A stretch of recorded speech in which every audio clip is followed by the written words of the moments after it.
बघा या सेशनमध्ये आपण बघूयात पुढचा. मागच्या क्लासमध्ये आपण बघितलं सिरीज कॉम्बिनेशन ऑफ सेल्स. या क्लासमध्ये बघूयात पॅरलल कॉम्बिनेशन्स केल्या सेल्सच्या तर काय होतं. बघा पॅरलल कॉम्बिनेशन मध्ये म्हणजे आणि आपल्याला identical cells we are to do with E1 किंवा E हे E आणि असे n टाइम्स आहेत. किती आहेत n टाइम्स. आणि ह्याचं कॉम्बिनेशन आता मी काहीतरी करतोय. म्हणजे ह्याचं काहीतरी इथं जे काही आहे हा A आणि B. ओके तर मला इथे पण हा A आणि B एकाच या तिघांना मला एकानेच रिप्लेस करायचं आहे. कळतंय का. तर ह्याचा काय झाला R इक्विव्हॅलंट आणि हा झाला E इक्विव्हॅलंट ना AB. ओके बघा आता मी काय केलं हे सगळे आयडेंटिकल आहेत. आपल्या या सिलेबसमध्ये आपण आयडेंटिकलच घेतोय नीटच्या सिलेबसमध्ये. कारण जर ते वेगळे असतील E1 E2 येतील तर ते मोठं कॅल्क्युलेशन होतं. आणि एनिवे ते कॅल्क्युलेशनमध्ये काही जास्त अवघड पण नाही आहे. म्हणजे असं दाखवायला E1 E2 च्या टर्म्समध्ये अवघड आहे थोडं. कॅल्क्युलेशन जास्त आहे.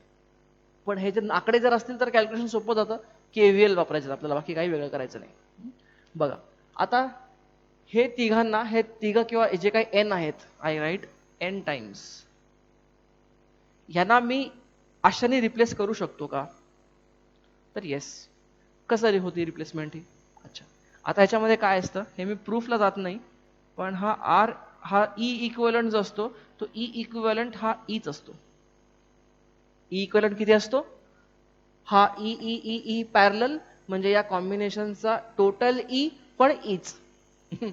So many E's. कळतंय टोटल E इक्विव्हॅलंट पण Eच. What about R equivalent. R equivalent असतो हा इंडिव्हिज्युअल R बाय N ना. कारण हे R R आता सगळे हे पॅरलल झालं ना एकमेकांना. पॅरलल झालं की पॅरललचं कॉम्बिनेशन मला माहिती आहे R बाय N. हे इम्पॉर्टंट आहे नोट डाऊन करून ठेवा. हा आता ह्याचं एक फार इम्पॉर्टंट ऍप्लिकेशन्स कसं आहे सांगतो तुम्हाला. जर मला इंटरनल रेझिस्टन्स कमी करायचा आहे मला सांगा इंटरनल रेझिस्टन्सचा फायदा काही आहे का. काहीच फायदा नाही. म्हणजे मला जर एफिशियन्सी वाढवायची असेल मला I want to make save power और आपण एफिशियन्सी आणि पॉवरवर चर्चा सगळ्यात शेवटी करणार आहोत नो डोंट वरी. पण मला जर एफिशियंट माझं सर्किट बनवायचं असेल तर मला काय पाहिजे इंटरनल रेझिस्टन्स कमी पाहिजे ना. म्हणजे माझा लॉस कमी होईल आणि बाहेर आउटपुटला व्ही जास्तीत जास्त अवेलेबल आहे. आता मला R कमी करायचं आहे पण R तरी माझ्या हातात नाही कमी करणं. R is a property of the battery. मग त्यातल्या ते सेल्स त्याचं इलेक्ट्रोलाइट वगैरे खेळावं लागेल which is not every time possible. तुम्ही you cannot play with batteries so easily so much. मग काय करता येईल त्यापेक्षा काय करा सिम्पल. मला जर या ठिकाणी 15 व्होल्ट हवा आहे आउटपुट पाहिजे 15 व्होल्ट. मग मी काय करतो 15 व्होल्टची एकच बॅटरी घेण्यापेक्षा 15 व्होल्टची समजा मला किती आउटपुट पाहिजे या दोन पॉईंट्समध्ये मला 15 व्होल्ट पाहिजे. 15 व्होल्टची जर मी एकच बॅटरी घेतली 15 व्होल्टसाठी एकच बॅटरी असेल तर मला ह्याचा EMF 16 व्होल्ट पाहिजे. म्हणजे समजा 1 व्होल्ट यांनी खाल्ला तर मला 15 व्होल्ट शिल्लक राहील. म्हणजे हा 1 व्होल्ट खातोय ना. पण असं करण्याच्या ऐवजी जर मी 2 सेल्स जोडले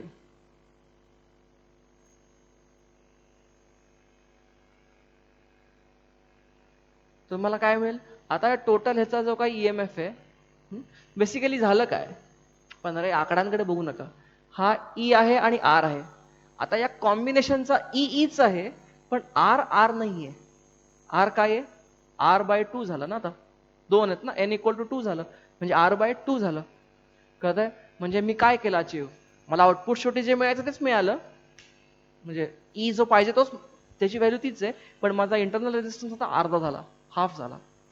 okay so this is a very good way technique to reduce internal resistance. Reduce करत असेल तर काय करा connect the cells in parallel.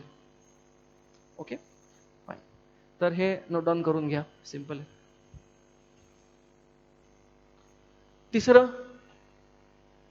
तिसरा प्रकार मिक्स्ड कॉम्बिनेशन्स. म्हणजे ज्यात आपण बघितला पहिला प्रकार होता सिरीज कॉम्बिनेशन त्यानंतर बघितला पॅरलल कॉम्बिनेशन. आता बघू मिक्स्ड कॉम्बिनेशन्स. मिक्स म्हणजे त्याच्यात सिरीज पण आहे आणि पॅरल पण आहे, समथिंग लाईक दिस. सगळे आयडेंटिकल घेऊ, नाहीतर ते प्राण निघून जाईल, इतकं ते हे होऊन जाईल.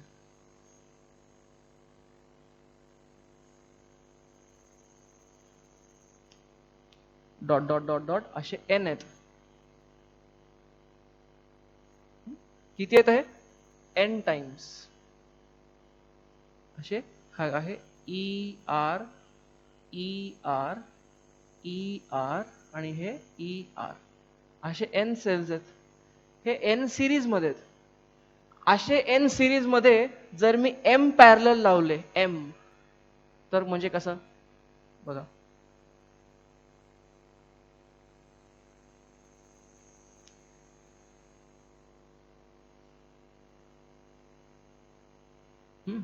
हे काय झालं?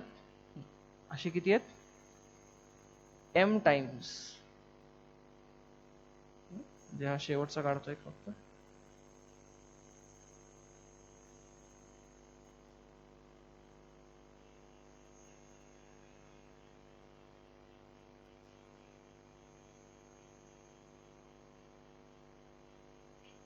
ओके, कळतंय कसं काढलं? असे सेल्स एन सेल्स सिरीज मध्ये आहेत आणि असा कॉम्बिनेशन एम टाइम्स पॅरलल मध्ये आहेत. ओके, आता याच्या ए आणि बी च्या अक्रॉस इक्विव्हॅलंट ई किती असणार आहे? ह्याचा इक्विव्हॅलंट ई किती असणार? इक्विव्हॅलंट आर किती असेल बघा. मला सांगा, ह्याचं मला असं लिहिता येईल का? Can I redraw this like this? सगळ्यात पहिल्यांदा सिरीजला सॉल्व्ह करू. हे सगळे सिरीज जे आहे ते can I write series like this? हे सिरीज काय होईल? एन ई होतील ना. E E E E series मध्ये किती झाले? N E. आणि आर आर आर आर पण सिरीज मध्ये, हे काय झालं? N R. आणि असे एन ई आणि असे एन आर खाली किती टाइम्स? M times. बघा, मी हे सगळ्याला रिड्रॉ असं केलं. ओके, आता मला ह्याचं कॉम्बिनेशन काढायचं आहे. हा तो ए आणि बी होता तुमचा. बर, आता हे कसं करू मी? बघा, मला माहितीये तुम्ही कितीही जर हे पण एन ई आणि एन आर आणि हे एन ई आणि हे एन आर, बरं, हे किती पण ई जेव्हा एकमेकांना पॅरल असतात, आयडेंटिकल सेल्स एकमेकांना पॅरल असतात, तेव्हा त्याचा इंडिव्हिज्युअल जो ईएमएफ असतो तोच या कॉम्बिनेशनचा ईएमएफ असतो. बघितलं मागच्या वेळेला आपण पॅरल कॉम्बिनेशन मध्ये. म्हणजे आता मी हे ए आणि बीच्या मध्ये कसं लिहू? जर मी हे एकाच ई इक्विव्हॅलंटने रिप्लेस केलं आणि हे आर इक्विव्हॅलंट रिप्लेस केलं, तर ई इक्विव्हॅलंट मी काय लिहितो? हीच व्हॅल्यू येईल ना, एन ई. कळतंय का? पॅरल कॉम्बिनेशन मध्ये. अच्छा, आणि आर इक्विव्हॅलंट मध्ये काय येईल? प्रत्येक व्हॅल्यू एन आर आहे आणि असे असे एम आहेत ना, म्हणजे N R by M. Important, म्हणजे this entire thing is directly now replaceable by this N E आणि with internal resistance N R by M. तुम्हाला कळतंय? ओके, आता हे कॉम्बिनेशन कुठं वापरता येतं? समजा 2 पॉईंटच्या अक्रॉस मला ईएमएफ भरपूर पाहिजे. ईएमएफ समजा माझ्याकडे 10 व्होल्टच्या बॅटरीज आहेत, 10 ईएमएफ ज्याचं 10 आहे, अशा जर सेल्स आहेत, अशा मला 1000 पाहिजेत. म्हणजे मला 100 लावावे लागतील. कशा? सिरीज मध्ये 100 लावावे लागतील. 1000 फार मोठा आकडा झाला. 10 आपण म्हणू 50 पाहिजेत. म्हणजे मला 10च्या 10 10 10 10 10 5 लावावे लागतील. पण 5 लावल्या तर रेझिस्टन्स पण 5 पट होणार आहे. रेझिस्टन्स पण काय होणार आहे? 5 पट होणार आहे. पण मला रेझिस्टन्स 5 पट नाही करायचा आहे, मला 10 तर पाहिजे. म्हणजे 50, मला टोटल किती पाहिजे? 10. एक इंडिव्हिज्युअल 10 10 10 10 आहे ना, असे 5 आहेत ना, म्हणजे मला 50 तरी पाहिजे, 50 ई पाहिजे शेवटचा. पण मला आर 5 पट नकोय, आर कमी पाहिजे. हा, मग काय करतो मी? अशा 5 सेल्स अशा 5 वेळा लावून टाकतो, किंवा कितीतरी वेळा, 5 10 15, समजा 10 वेळा लावून टाकले. हा, नंबर ऑफ तुम्हाला सेल्स जास्त लागतील ऑब्व्हियसली, मी मानलं माझ्याकडे भरपूर सेल्स आहेत अशा. तर मी काय केलं? आता हे झालं 50 व्होल्ट झालं हे. पण हे जर मी हे 5 आणि हे असे 10 लावल्या, तर मला काय होईल? हे 5 पट झालं होतं, पण 5ला 10 मल्टिप्लाय केलं म्हणजे तुम्हाला तुमचा इंटरनल रेजिस्टन्स कमी झाला आणि EMF भरपूर मिळाला. इट्स अ गुड टेक्निक ना, मिक्स्ड कॉम्बिनेशन्स. फाईन, याच्यावर मस्त क्वेश्चन्स येऊ शकतात. आपण हे क्वेश्चन्स इव्हेंच्युअली सॉल्व्ह करूयात. बघा, ओके, काही न्यूमेरिकल्स बघूयात. लेट अस सी सम न्यूमेरिकल्स. बघा, फर्स्ट, या सेलचं EMF E आहे, इंटरनल रेजिस्टन्स R आहे, and EMF of internal a cell with EMF E and internal resistance R is connected to load R, capital R.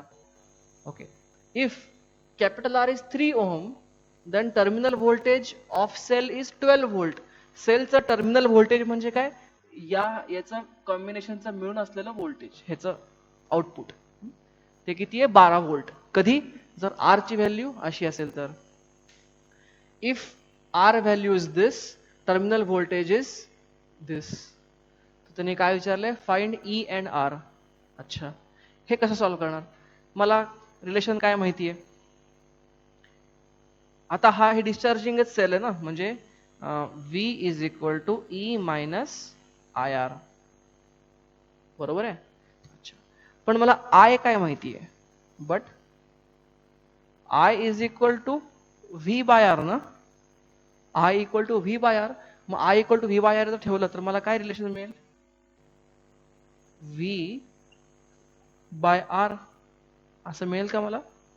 Okay, म्हणजे Eच थोडं side slip केल्या तर मला काय मिळेल, E is equal to V 1 plus R by R असं लिहू मी ह्याला. ओके, अच्छा, तर तुम्ही पहिलं इक्वेशन काय म्हणलेलं आहे, पहिलं सबस्टिट्यूट करा, फर्स्ट कंडिशन. हे इक्वेशन मला मिळालं, पहिलं काय मिळालेलं आहे, त्यांनी E is equal to, E मला माहित नाही, पहिल्यांदा काय आहे, V ची व्हॅल्यू किती आहे, टर्मिनल व्होल्टेज 12 आहे, 1 plus R by capital R किती आहे, 3 असेल तर हे 12 आहे. ओके, हे झालं पहिलं इक्वेशन. दुसरं इक्वेशन काय आहे, E इज इक्वल टू, हे आहे 16, 1 प्लस R बाय हे किती आहे, small r, sorry capital R आहे 8. याचा सबस्टिट्यूट केलं मी दोन्ही कंडिशन्स, अशा दोन कंडिशन झाल्या, ही 1 आणि ही 2. ओके, तर काय करता येईल मला, हे दोन इक्वेशन्स आहेत, दोन अननोन्स आहेत, हे सॉल्व्ह करा. सॉल्व्ह करायचे हजार प्रकार आहेत. दोघांचा पहिला रेशो घ्या, टेकिंग रेशो. काय मिळेल, E अपॉन E 1 झाला, 12 अपॉन 16 3/4, आणि या दोघांचा रेशो काय येतं, 3 plus R by 8 plus R. ठीक आहे ना, आणि हे 8 वरती गेले आणि हे 3 खाली आले, असं होईल. दोघांचा रेशो घेतला, मग काय होईल, हे 8 plus R is equal to 6 plus 2R. मी भरपूर उड्या मारत करतोय, हे 3 कट झाले, 4 2 8, 6 प्लस 2R, 8 प्लस R इथं गेले. ओके, हे काय झालं, R is equal to 2. R is equal to 2. बघा, R ची व्हॅल्यू 2 आली, आता E ची व्हॅल्यू काढा. कुठल्या तरी एका इक्वेशन मध्ये R ची व्हॅल्यू 2 सबस्टिट्यूट करा. हे काय झालं, 2/3, हे 5/3 झालं, हे 4 झालं, 5 20, 20 व्होल्ट. सिंपल, कळतंय, आन्सर चेक करू, 20 व्होल्ट आणि 2 ओहम, बरोबर आहे, ओहम युनिट. क्लिअर. पुढे पुढचा प्रॉब्लेम बघा, सेकंड प्रॉब्लेम बघा. An unknown resistance is connected across series combination of two cells of EMF 18 volt each. Okay. Current of 4 ampere is passes through the load resistance. Load resistance मधनं current 4A pass झाला. Okay. When the same resistance is connected to the same identical cells, but in parallel combination, current 3A passes through the load resistance. जर असं असेल तर काय find करा, find R and R. हे असं find करा. कसं करणार मला एक सांगा, सिंपल आहे. हे इक्वेशन, हे कंडिशन, हे जे सर्किट आहे ते मला एकाच सेलने रिप्लेस करता येईल का?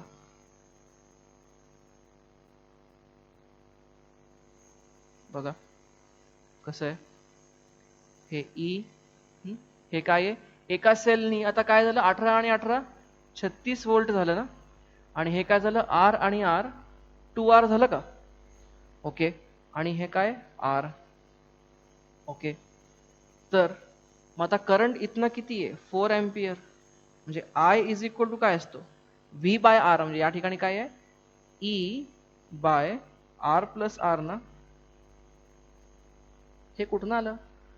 अरे मला सांगा, आता अगोदर I is equal to V by R, हे तरी ओहम्स लॉ आहे. या ठिकाणी रेजिस्टन्स किती आहे, हा आणि हा दोन सिरीज मध्ये आहेत ना. म्हणजे हे सॉरी, आरच्या ऐवजी 2R लिहितो.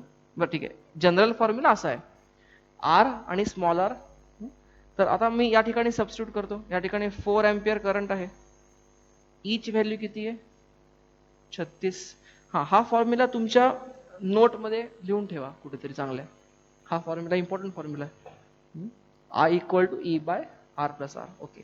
36 upon R plus R. Okay.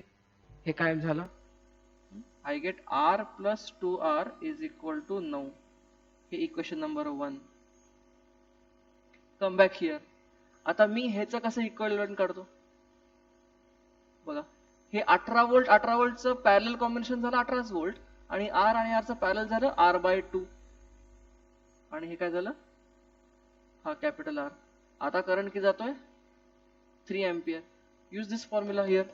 आता काय तर काय लिहू मी, 3 एम्पियर करंट आहे. 3 is equal to E by R plus R ना. ई किती आहे, 18 upon R plus R/2. Small R किती आहे, R/2. ओके. आता इथं काय लिहू मी, 2R plus R is equal to 6×3=18, ह्यातून 12. हे जरा दुसरं इक्वेशन. दोन्ही इक्वेशन सॉल्व्ह करा, तुम्हाला हे आर आणि हे आर मिळेल. सॉल्व्ह कसं करणार, याला -2 ने मल्टिप्लाय करा, किंवा याला ठीक आहे, -2 ने मल्टिप्लाय करा आणि ते ऍड करून टाका. -2 ने मल्टिप्लाय केलं की काय होईल, हे -3R होईल, हे कट होईल. आणि -12×24 1 आणि 10 15 -15 म्हणजे आर ची व्हॅल्यू आली 5. कॅल्क्युलेशन तुम्ही करा. 10 आणि आर ची व्हॅल्यू आली 2 ओम. कळतंय का? बघा बेसिकली याच्यात कुठे काय लागलं, याच्यामध्ये नवीन तुम्ही काय शिकलात, हा फॉर्म्युला वापरायला शिकलात. आणि हा पण नवीन काही नाही, ह्याच्या अगोदर आपण असं वापरलेलंच आहे. नवीन काय शिकला तर हे तुम्ही कॉम्बिनेशन आता ह्याच्याने रिप्लेस केलं, हे कॉम्बिनेशन ह्याच्याने रिप्लेस केलं. मला सांगा, असे प्रॉब्लेम पण ह्याच्या अगोदर केलेले आहेत ना, त्यात केव्हीएल लावून केलेले आहेत. मग आता इथनं पुढे अशा प्रॉब्लेम्स मध्ये केव्हीएल लावायच्या अगोदर डायरेक्ट असं जर रिप्लेस केलं तर जास्त सिंपल झाला तो प्रॉब्लेम. आठवतंय का, असं केव्हीएलचा प्रॉब्लेम केला होता आपण. हा एक लूप कन्सिडर केला, हा बाहेरचा लूप कन्सिडर केला होता, आय करंट मानला, I1 मानला, I2 मानला, असं केलं तर आठवतं तुम्हाला. तिथं असं वापरलं डायरेक्ट, असं रिप्लेस करता येईल. हा, फक्त रिप्लेस करायची एकच कंडिशन काय आहे, की हे दोन सेल्स आयडेंटिकल पाहिजे. इथं 18 आणि इथं जर 20 असेल आणि तर 2 आणि 3 असं काय तर वेगळं, ही सेल वेगळी ही सेल वेगळी, तर ह्याचं कॉम्बिनेशन मग असं डायरेक्ट लिहिता येत नाही, त्याचा वेगळा फॉर्म्युला, तो जास्त टफ जातो. मग त्यापेक्षा बेटर केव्हीएलच लावा. कळतंय का? पण या केसमध्ये जेव्हा असे सिंपल आहे, रिप्लेसमेंटला आयडेंटिकल सेल्स आहेत पटापट. सिरीजमध्ये काही प्रॉब्लेम नाही, सेल आयडेंटिकल असू देत, वेगळे असू देत. सिरीजमध्ये डायरेक्टली असं बघून असं लिहिता येतं मला. पण पॅरलल मध्ये आयडेंटिकल असेल तरच असं लिहिता येतं. आयडेंटिकल नसतील सेल्स तर असं लिहिणं, डायरेक्ट लिहिणं अवघड जातं. त्यापेक्षा मग केव्हीएल लावलेलं कधी चांगलं. कळतंय का? ओके. हा प्रॉब्लेम बघू पुढे. बघा आपण जे सेल्स इन सिरीज आणि सेल्स इन पॅरलल बघितलेलं आहे, त्यामध्ये पॅरलल कॉम्बिनेशन मध्ये आपण काय बघितलेलं आहे, जर सेल्स आयडेंटिकल असतील,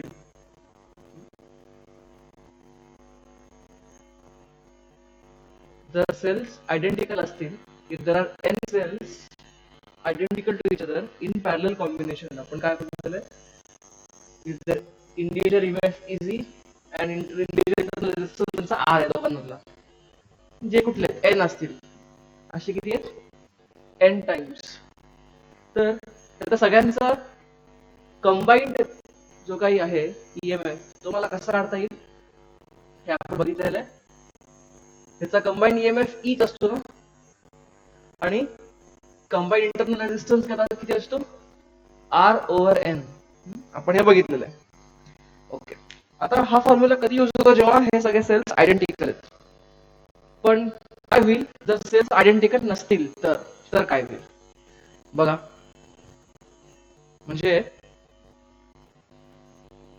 समजा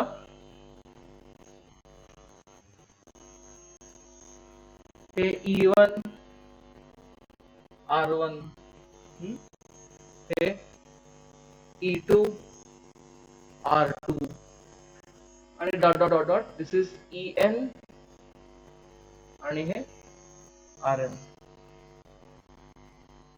आता काय झालं, हे सेल्स आयडेंटिकल नाहीत एकमेकांना, त्यांचे इंडिव्हिज्युअल EMF ची व्हॅल्यू पण वेगळी आहे, इंटरनल रेजिस्टन्स ची व्हॅल्यू सुद्धा वेगळी आहे. आता ह्याचा कंबाइंड EMF काय होईल, आता हे दोन पॉइंट A आणि B असतील, the combined EMF your equivalent EMF will be something like this, E equivalent and R equivalent. E equivalent असेल summation of EI by RI upon summation of 1 by RI, where I is going from 0 to N. Okay, हा तुम्ही formula मगाशी मागच्याला तुम्हाला लिहून दिला नव्हता, हा तुम्ही लिहून घ्या. ह्याचा फॉर्म्युला, ह्याचा यूज आपल्याला सर्किटला सिम्प्लिफाय करायला होईल. हा झाला इक्विव्हॅलंट EMF. आणि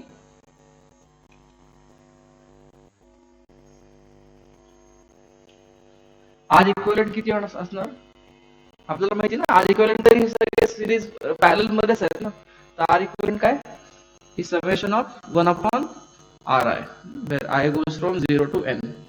म्हणजे मला काय लिहिता येईल, R equivalent equal to 1 upon reciprocal of this ना, 1 upon summation of RI, I goes from 0 to N. ठीक आहे ना, बघा आता या ठिकाणी म्हणजे बेसिकली काय होतं हे समेशन, याचा अर्थ काय, समजा ह्याच्या ठिकाणी 3 आहेत, E1 E2 E3 असे 3च आहेत, तर हे इक्वेशन कसं लिहिणार, E equivalent is equal to E1 by R1 plus E2 by R2 plus E3 by R3 upon 1 upon R1 plus 1 upon R2 plus 1 upon R3.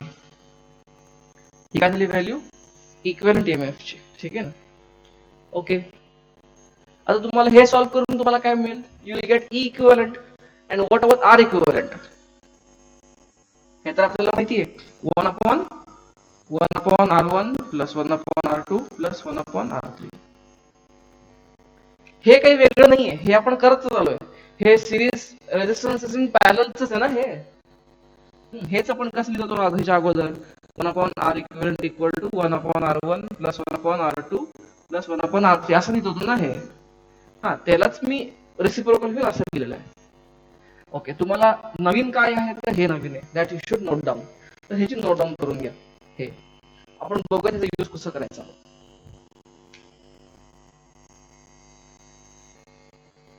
बघा, असं सर्किट दिलेलं आहे एका एक्झाम्पल मध्ये, आणि त्यांनी विचारलेलं आहे करंट आहे. आता हा प्रॉब्लेम मी ऑलरेडी सॉल्व्ह केलेला आहे त्याच्या अगोदर. हा प्रॉब्लेम मी कसा KVL वापरून सॉल्व्ह केलेला आहे हा प्रॉब्लेम. आता मी एक सोपी मेथड वापरतो, काय करता येईल, आता हे दोन सेल्स जे आहेत, हे सेल्स मला पॅरलल मध्ये जाऊन चालता येईल का, म्हणजे त्याने असं मेन्शन नाही केलेलं आहे की 6 ओहम हा त्याचा इंटरनल रेझिस्टन्स आहे का नाही आहे, पण ठीक आहे, ह्याला इंटरनल रेझिस्टन्स सारखा मला कन्सिडर करता येईल ना, याच्या सिरीज मध्येच आहे ना सेलच्या, याच्या पण सेलच्या सिरीज मध्ये आहे हा, आणि इंटरनल रेझिस्टन्सच्या सर्किटच्या सिरीज मध्येच असतं कधी. ओके, म्हणजे मला हे जे सगळं घोटाळा आहे I can convert it into equivalent circuit. कसं करता येईल, म्हणजे मला काय लिहिता येईल, this circuit I can replace like this. असं करू का? ओके, काय केलं मी, या सगळ्याला I replaced this with E equivalent आणि आर इक्विव्हॅलेंट. आता मला काढावं लागेल, what will be E equivalent,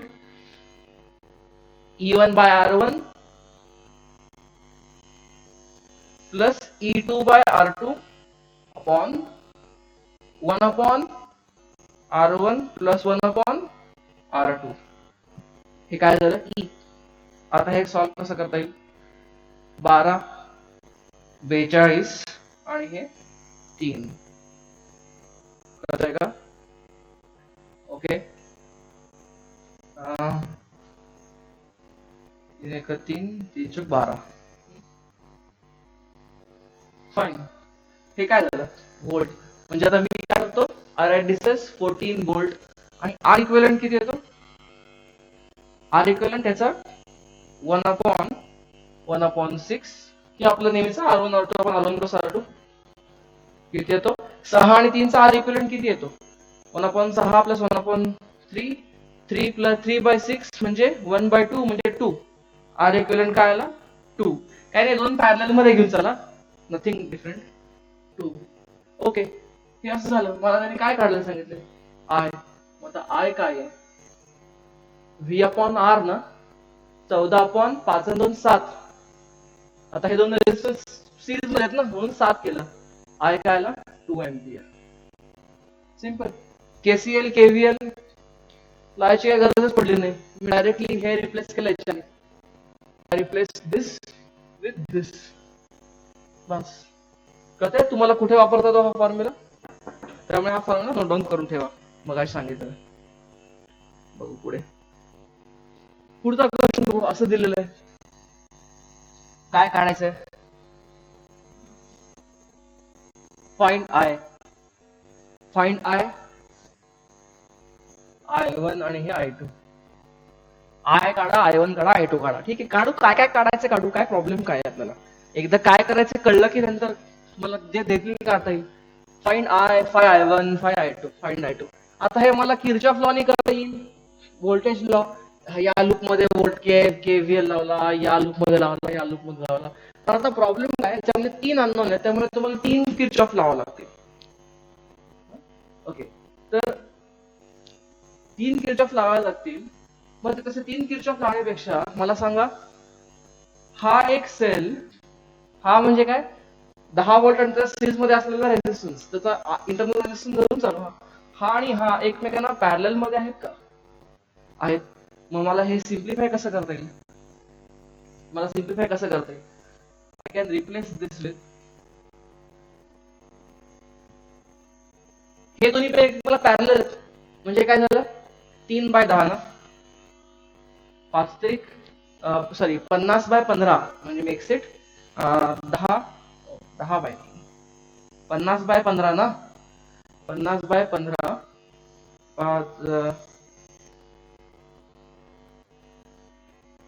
10/3. ठीक आहे सर, 3/10 आणि 10/3, हे 10/3 झालं. आणि हे मला I can find equivalent of this कसं करता येईल, ई इक्विव्हॅलेंट.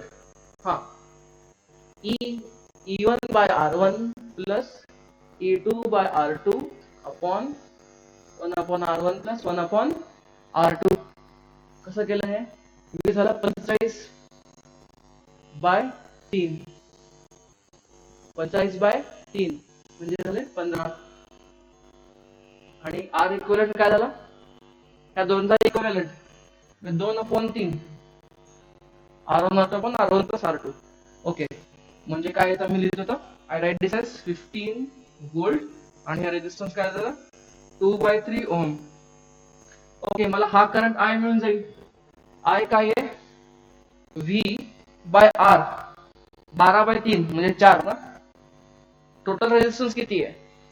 12/3 जे 4 आहे, व्ही बाय आर म्हणजे किती झाला? 4 त्रिक 12 whatever. हा एम्पियर. आपल्याला हे पुढे सॉल्व्ह करायचं काही इंटरेस्ट नाही. ह्याचा करंट आहे, हा आय मिळाला म्हणून. I1 I2 कसा काढणार? आता सिंपल, तुम्हाला I1 I2 मध्ये काय काय करायचंय? काय तुम्हाला हाच करंट डिवाइड करायचा ना आय. तुम्हाला आय कशामध्ये डिवाइड करायचंय? 10 मध्ये आणि 15 मध्ये, असंच ना? 10 आणि 5 मध्ये. हा झाला तुमचा I1 आणि हा झाला I2. ओके, मला काय करायचंय? हा जो आय आहे तो कुठल्या रेशोमध्ये डिवाइड करायचा? I1 is to I2 is equal to R2 by R1. R2 is to R1. म्हणजे किती? 1 is to 2 रेशोमध्ये मला ह्याला डिवाइड करायचंय. म्हणजे 2 आणि 1 प्लस, आपण माहिती करंट डिवाइड कसं करायचं, काय नवीन शिकतो आपण? 2 आणि 1 3, ह्याचे 3 भाग करा. हे 3 भाग केले तर एक भाग काय झाला? 3 डिवाइड काय झाला? म्हणजे काय झाला? 5/4 चा एक भाग झाला. आणि 5/4 च्या एका भागाला मल्टिप्लाय करा, म्हणजे काय मिळेल मला? I1 is to I2 equal to 5/4 चा एक भाग इंटू ह्याला मल्टिप्लाय केलं, म्हणजे झालं 5/2. म्हणजे हे एक एम्पियर आणि हे एक एम्पियर. कळतंय? म्हणजे I1 ची व्हॅल्यू किती आहे? 5/4 एम्पियर. आणि I2 ची व्हॅल्यू किती आहे? 5/2 एम्पियर. दोघांना ऍड करा, 15/4 येतं का बघा. ते झालं. ठीक आहे. आणि या रेशो मध्ये मला डिवाइड झाला करंट. हे तुम्हाला कळतंय? हे आतापर्यंत सॉल्व्ह केलेले जे सगळे प्रॉब्लेम्स आहेत, ज्याच्यामध्ये मला ज्या प्रॉब्लेम मध्ये मला असे सेल्स पॅरलल दिसत आहेत, सेल आणि सेलच्या बरोबर असला एक रेझिस्टन्स पॅरलल असताना दिसतोय, ते मला वापरता येतात. तुम्हाला हे कळतंय का? पुढे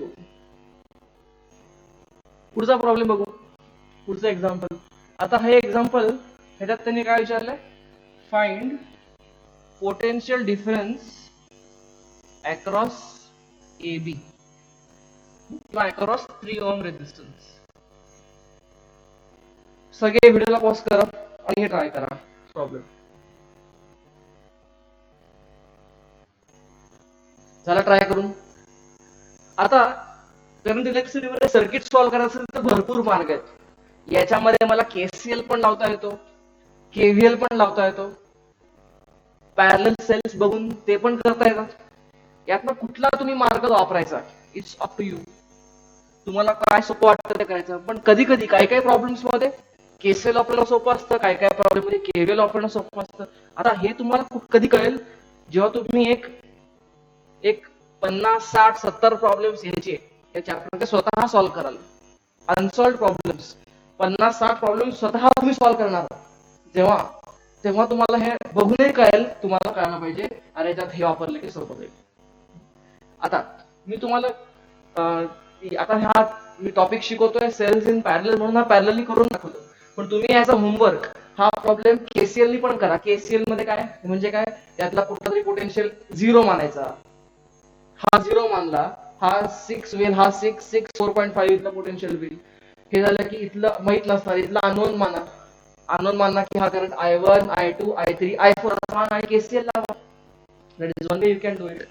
KVL ने कसं होता येईल? लूप करा कॅल्क्युलेट. हा लूप घ्या. हा पण KVL लावण्याचा जास्त कॉम्प्लिकेटेड होऊन जाईल. अननेसेसरी का? भरपूर अननोन्स आहेत. तुम्हाला 1 2 3 4 करंट करायचं बदलून निघतं. KVL लावणं अननेसेसरी कॅल्क्युलेशन वाढवणार आहे. पण त्याच्यापेक्षा सेल जर पॅरलल मध्ये दिसतात मला जर हे, तर ह्याला पॅरललच कन्वर्ट करा ना. ह्याला काय होतं कन्वर्ट? मी जर ह्याला असं कन्वर्ट केलं तर this becomes a simple cell like this. That's it. हे असं होऊन जाईल.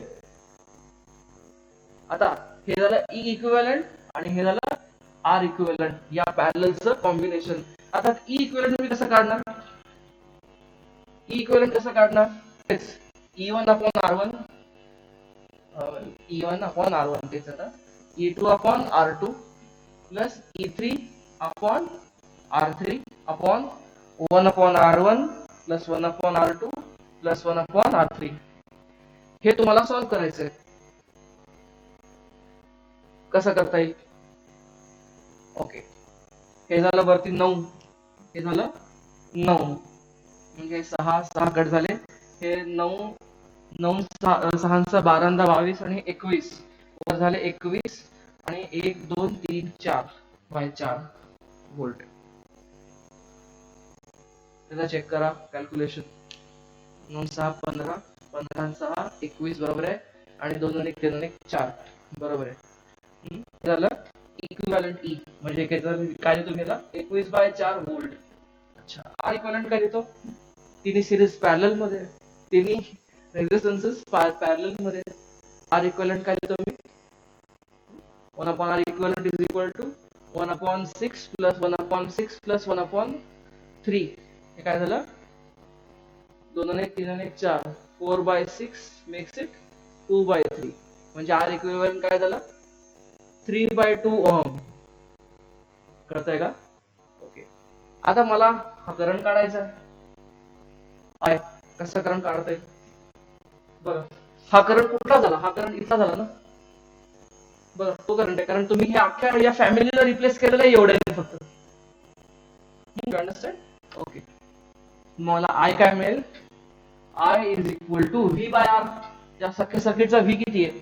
21 बाय 4 आणि बाय रेजिस्टन्स किती आहे? रेजिस्टन्स दिस प्लस दिस 3 बाय 2 प्लस 3 करा हे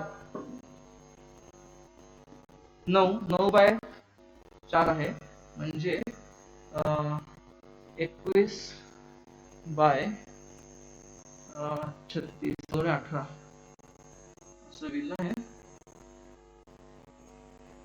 एम्पियर असं काहीतरी आन्सर आहे याचं.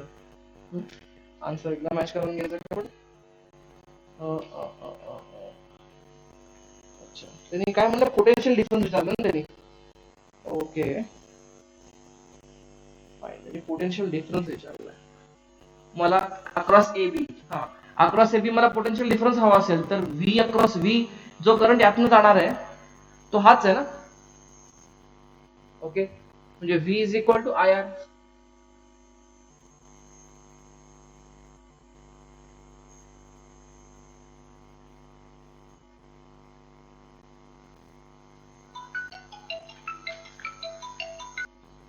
ओके, हा किती आहे? I into R. I into R ना. आर 3 ओम आहे ना, म्हणजे 3.5 व्होल्ट इतका पोटेन्शियल डिफरन्स आहे याच्या अक्रॉस. कळतंय? कळतंय कसं आला आन्सर? ओके, आता जस्ट फॉर एक चेंज म्हणून तुम्हाला थॉट प्रोसेस साठी मी या बॅटरीचे टर्मिनल्स उलटे करतो. Let me reverse the terminals. बाकी सगळं तेच ठेवलं, फक्त टर्मिनल्सला रिव्हर्स केलं. आता मला सांगा काय होईल. सगळेजण स्क्रीनला पॉज करा आणि try this.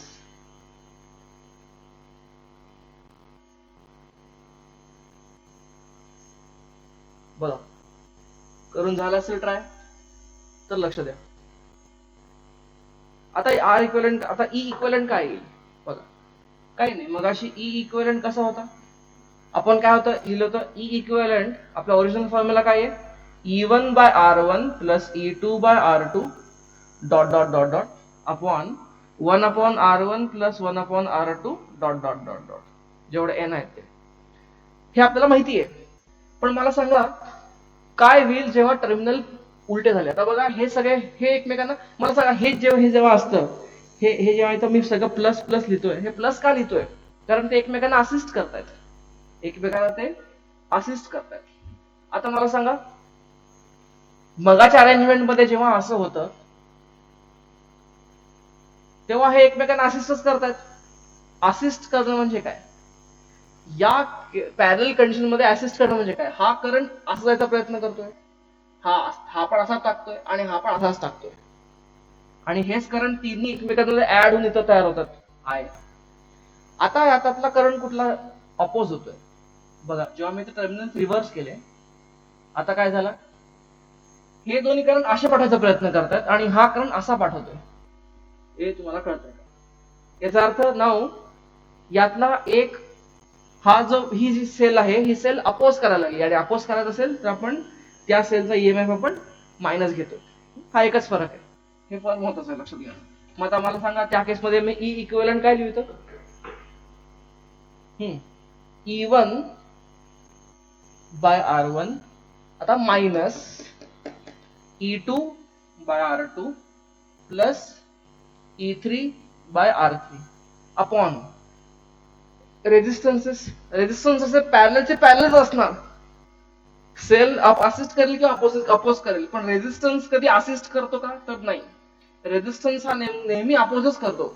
Resistance can never assist, it can only oppose. त्यामुळे तुम्ही ह्याचे जरी टर्मिनल पलटी मारले तरी पण रेजिस्टन्स मध्ये काही फरक नाही, तुमचा डिनॉमिनेटर असंच राहणार आहे. कळतंय? ओके. आता तुम्हाला हे सॉल्व्ह करा. काय होतं, हे कट झालं आणि हे झालं 1.5 किंवा हे झालं 9 आणि हे 9/4 बिकम्स 9/4. ई इक्विव्हॅलेंट झाला 9/4. आर इक्विव्हॅलेंट जी व्हॅल्यू अगोदर होती तीच आहे, हाच आर इक्विव्हॅलेंट ना. किती आर इक्विव्हॅलेंट? 4/6 म्हणजे 2/3 म्हणजे हे 3/2. ते मगाशी होतच. म्हणजे हे काय झालं 3/2 ओम. ई इक्विव्हॅलेंट काय झालं 9/4 व्होल्ट.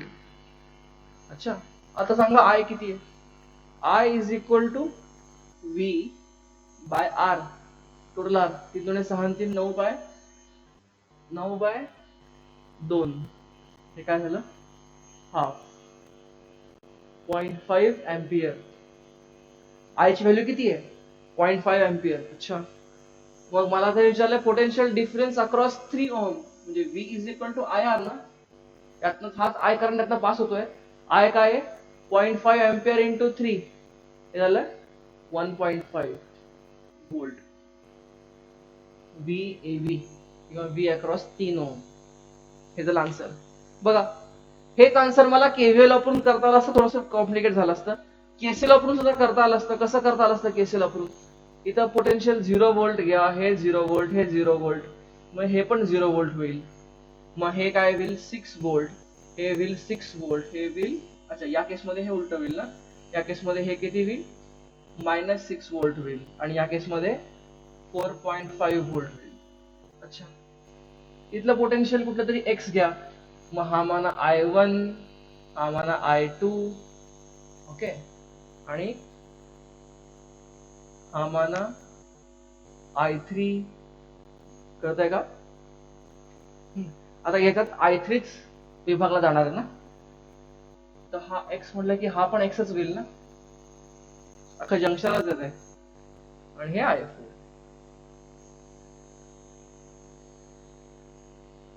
कळतंय?